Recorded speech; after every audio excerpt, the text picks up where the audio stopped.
Hey, across the fence, I'm here with Early LaBounty at Farmhouse Chocolates. Nathan and Eliza, my partners here at Farmhouse Chocolates. Well, I am going to be hopping on air with Amy to talk about Vermont's food system. Many of you know I also run Eat Vermont. We're going to be talking about what is going well in Vermont's food system and what we can do better. Hello, Vermont. If you're on social media, chances are that wasn't the first time you've seen Senator Rocket or one of his walk and talks through a Vermont food business. Since 2015, Eat Vermont has amassed nearly 41,000 Instagram followers. That's a lot. We have fewer. I don't even want to tell you how many fewer. And he uses the platform to, in his words, support and amplify Vermont's entire food community. We have a lot to talk about. So Rocket, welcome. Thank you for having me. I am really excited to have you here today. Very glad to be And here. thank you very much for filming the cold open. That was nice. It took a little stress off me. It was one cold open that I didn't have to, to figure out how I was going to do it.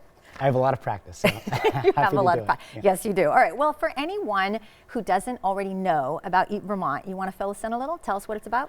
Surely. Eat Vermont is mostly known on social media for telling stories around the food community. I say all of Vermont, only Vermont. And it can span restaurants, farms, specialty food producers. I started this 10 years ago as a little experiment, just to understand social media, telling stories in the community. And over time, it has just grown and grown. We've now built a mobile app, and so there's a free mobile app that is accessible to anyone in the public, both residents and tourists, to come and explore the food scene. And the mission of Eat Vermont is, as you said, to amplify the voices of the food scene and to build a stronger local food economy. Did you always intend to do the app? I mean, so social media was the beginning, and I can see that, kind of going on, telling Sure. the good food stories. And then the app was something that grew out of it? It was always in the roadmap. It was always in the roadmap. And we have more yet in the roadmap. And part of it is that I have trouble with the fact that when you think about social media, for example, it's a great way for us to connect with each other, but all of that data gets owned by a big tech company that has no real investment in Vermont. Yeah. The same with all of these software services that we use, Resi, for example, or Eventbrite.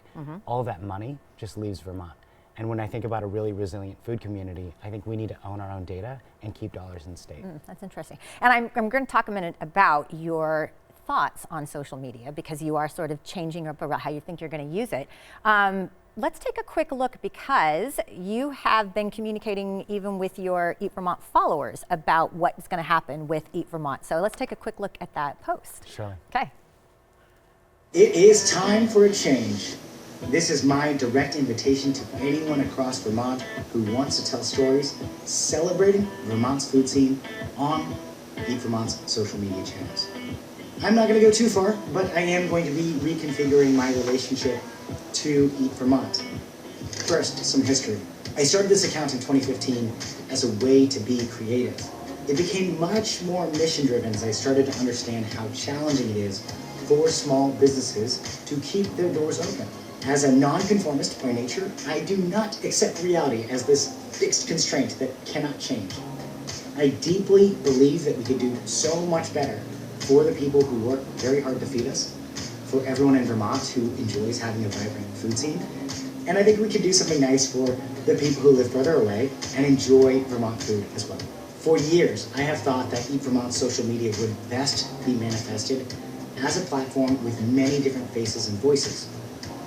And so I want to invite you to tell your stories about the Vermont food scene here. Okay, so that's, it's a bit of a change of direction, because people have been so used to seeing you. Now you want to bring more of the Vermonters telling their own story. Tell us what's going on there. Well, as I said in this video, it's for years, it's been my dream. It's not called Rocket's Food Blog, it's called Eat Vermont. And when I think about a robust, resilient food scene, there's not one restaurant or one farm. Yeah. It's a distributed system that's hyper-localized. Yep. And same, I think, with the storytelling front. I love telling the stories, and I think it shows in my work. It does. But I think that if this platform, you could say, which is an account with an audience, could also serve as an opportunity or a microphone for other people who love food in Vermont, and who love telling stories to get out and share their voices and their celebration of the food scene, Love then that. I think that's a more resilient storytelling platform. Ooh, I like that. Well, and you have also been making other forays into Vermont's food scene in your own way, for example, getting invested in a business. So tell us a little Yes. bit about what you're doing with Farmhouse Chocolates now. Well, I invested in Farmhouse Chocolates just a few months ago in November. Early and Eliza. They're in Bristol. In Bristol, Okay. Bristol, Vermont. Yeah. So Early grew up on a dairy farm in Randolph, and he and his wife went full time on this chocolate business about 12 years ago. They, like many small business owners, found themselves having to do everything: the packaging, the logos, the customer emails, the shipping, everything. And And now they've got you. well, yes. So a year ago, they reached out to me because they know that I know a lot of people in the food scene, and they said, we're burnt out, we want to sell, Yeah, or we're going to close. yeah.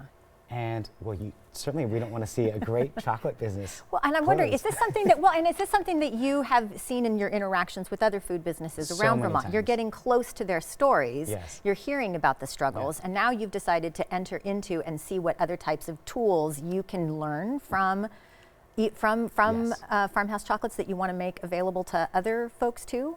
Exactly, in the biz? exactly that. So many businesses we'll see close their doors, even if it's a successful business. They're profitable, and then they can't find a buyer, so they just shut down. And I think, how is that that does not reflect a resilient food scene to me. Great. And so much of what I share on social media is what I'm able to share, but I hear a lot behind the scenes that I'm not able to share publicly Sure. for many understandable reasons. I felt like, well, I have very strong opinions about how small businesses could be more resilient, and as a scene we could be more resilient. But it's difficult for me to go to your business and say, hey, Amy, you should try these things.